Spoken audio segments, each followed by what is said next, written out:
नमस्कार मित्रों, पीसीएस की टेस्ट सीरीज चल रही है जिसमें करंट के क्वेश्चन दृष्टि की इस पुस्तक से लेते हैं। तो 2024 करंट अफेयर पीसीएस के लिए हम आज इससे पढ़ाएंगे। चलिए शुरुआत करते हैं। राष्ट्रीय मुद्दे कुछ हैं। पहला है, महाराष्ट्र सरकार में किस हवाई अड्डे के पुनर्नामकरण को मंजूरी प्रदान की है? पुणे का हवाई अड्डा है। पुणे हवाई अड्डे का नया नाम क्या होगा? जगतगुरु संत तुकाराम महाराज अंतर्राष्ट्रीय हवाई अड्डा। अगला प्रश्न है, छठवें राज्य खाद्य सुरक्षा सूचकांक स्टेट फूड सेफ्टी इंडेक्स 2023-24 में शीर्ष 4 स्थान प्राप्त करता राज्य केंद्र शासित प्रदेश कौन से हैं? सितंबर में यह जारी हुई थी स्टेट फूड सेफ्टी इंडेक्स, जिसमें पहला स्थान केरल का, दूसरा तमिलनाडु का, तीसरा जम्मू कश्मीर, चौथा गुजरात। अगला प्रश्न है, केंद्र सरकार ने किस केंद्र शासित प्रदेश की राजधानी का पुनर्नामकरण करने का निर्णय लिया? केंद्र सरकार ने अंडमान निकोबार द्वीप समूह की राजधानी का पुनर्नामकरण करने का निर्णय लिया गया है। अंडमान निकोबार द्वीप समूह की राजधानी का क्या नाम है? पोर्ट ब्लेयर है। पोर्ट ब्लेयर का नया नाम क्या होगा? श्री विजयपुरम। श्री विजयपुरम पोर्ट ब्लेयर का नया नाम होगा। अगला प्रश्न है, दूसरा अंतर्राष्ट्रीय बौद्ध मीडिया सम्मेलन कहाँ आयोजित किया गया? नई दिल्ली में दूसरा अंतर्राष्ट्रीय बौद्ध मीडिया सम्मेलन आयोजित किया गया। किसने उत्तर प्रदेश में सैनिक स्कूल का उद्घाटन किया? जगदीप धनखड़, जो कि उपराष्ट्रपति जी हैं, इन्होंने उत्तर प्रदेश में सैनिक स्कूल का उद्घाटन किया। इसका उद्घाटन गोरखपुर में हुआ था। कहाँ पे?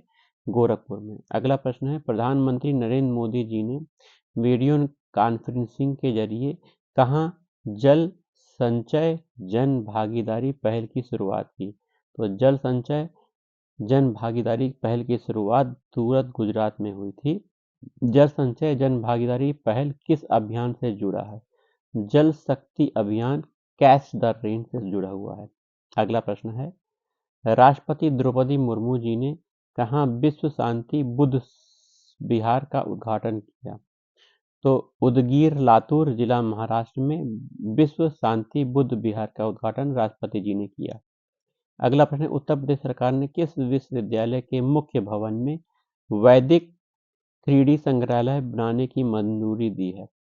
संपूर्णानंद संस्कृत विश्वविद्यालय वाराणसी में के मुख्य भवन में वैदिक 3D संग्रहालय बनाने की मंजूरी दी गई है। अत्याधुनिक संग्रहालय किसको समर्पित होगा? भारतीय ज्योतिष, खगोल विज्ञान, वैदिक साहित्य को समर्पित होगा अत्याधुनिक संग्रहालय। प्रोजेक्ट नमन की शुरुआत किसने की?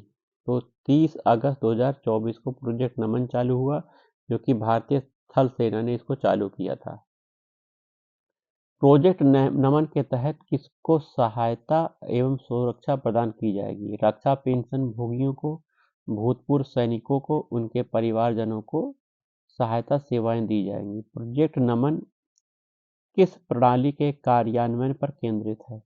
स्पर्श अर्थात system for pension administration Raksha digital pension प्रणाली।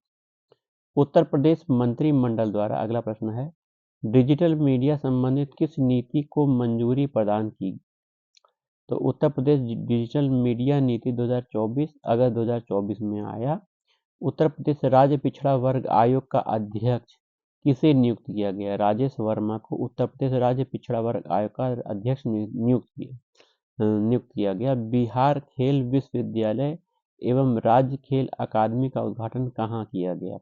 राजगीर, नालंदा में बिहार खेल विश्वविद्यालय एवं राज्य खेल अकादमी का उद्घाटन किया गया। केंद्र सरकार ने केंद्र शासित प्रदेश लद्दाख में कितने नए जिलों के गठन की घोषणा की? 5 नए जिलों की लद्दाख में गठन की घोषणा की गई है केंद्र सरकार ने।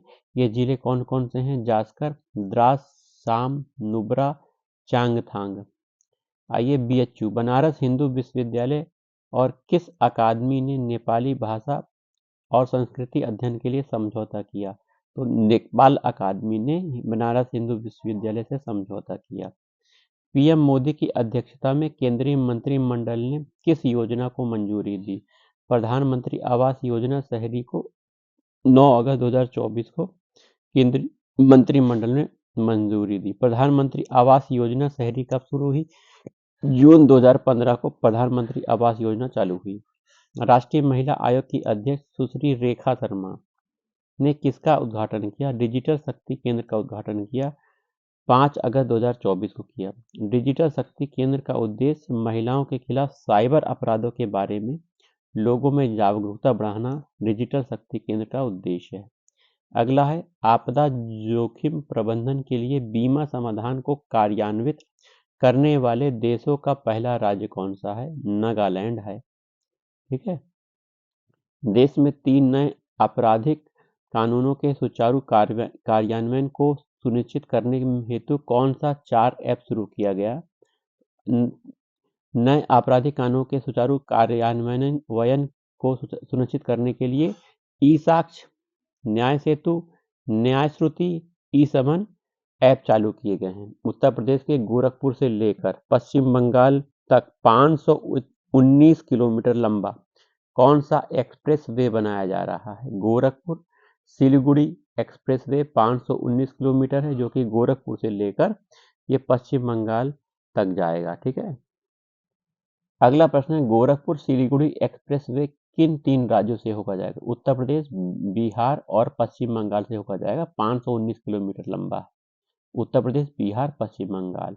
भारत की पहली भूतापीय विद्युत परियोजना का निर्माण कहाँ प्रारंभ किया गया है? भारत की पहली भूतापीय विद्युत परियोजना का निर्माण पुगा घाटी, लद्दाख में प्रारंभ किया गया। केरल के वायनाड को भारतीय अंतरिक्ष अनुसंधान संगठन द्वारा वर्ष 2023 में तैयार किए गए भारत के भूस्खलन एटलस में कौन सा स्थान दिया गया? 13वां स्थान दिया गया। रुद्रप्रयाग का पहला स्थान है। राष्ट्रीय हिंदी विज्ञान सम्मेलन, तो राष्ट्रीय हिंदी विज्ञान सम्मेलन कहाँ आयोजित किया गया? 30 से 31 जुलाई 2024 को आयोजित हुआ था। राष्ट्रीय हिंदी विज्ञान सम्मेलन भोपाल में हुआ था। वहीं 2024 में इसका मुख्य विषय क्या था? तो अमृतकाल में राष्ट्रीय वैज्ञानिक चेतना का उन्नयन इसका मुख्य विषय था। राष्ट्रपति भवन के दरबार हॉल और अशोक हॉल का नाम बदलकर क्या किया गया? राष्ट्रपति भवन के दरबार हॉल का नाम बदल करके गणतंत्र मंडप और अशोक हॉल का नाम बदल करके अशोक मंडप कर दिया गया। दरबार हॉल को आप गणतंत्र मंडप के नाम से जानेंगे, अशोक हॉल को अशोक मंडप के नाम से जानेंगे। अगला है, भारत के 500वें सामुदायिक रेडियो स्टेशन का शुरुआत कहाँ किया गया? आइजोल, मिजोरम में 500वां सामुदायिक रेडियो स्टेशन प्रारंभ हुआ।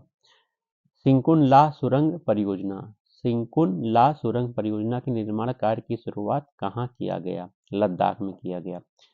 यो सिंकुन ला सुरंग परियोजना कितनी फीट ऊंचाई पर स्थित है? लगभग 15,800 फीट ऊंचाई पर है।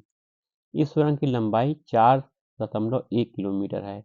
निर्माण कार्य पूरा होने के बाद विश्व की सबसे ऊंची सुरंग कौन सी होगी? सिंकुन ला सुरंग होगी, जो कि लद्दाख में है।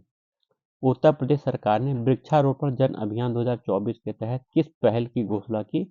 मित्र वन की घोषणा की, जुलाई 2024 में की। भारत का पहला Chadwick house navigating audit heritage संग्रहालय का उद्घाटन कहाँ किया गया?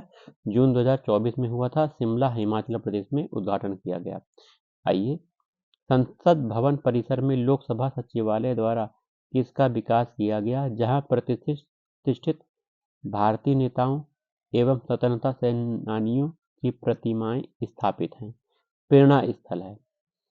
केंद्र सरकार द्वारा डाकघर अधिनियम 2023 के प्रावधानों को कब लागू किया गया? तो 18 जून 2024 को लागू किया गया।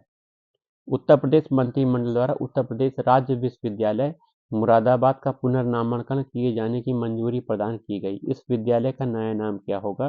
तो गुरु जम्भेश्वर राज्य विश्वविद्यालय मुरादाबाद, गुरु जम्भेश्वर राज्य विश्वविद्यालय मुरादाबाद। 18वीं लोकसभा का प्रोटेम स्पीकर किसे बनाया गया? तो भर्तहरि महताब को 18वीं लोकसभा का प्रोटेम स्पीकर बनाया गया।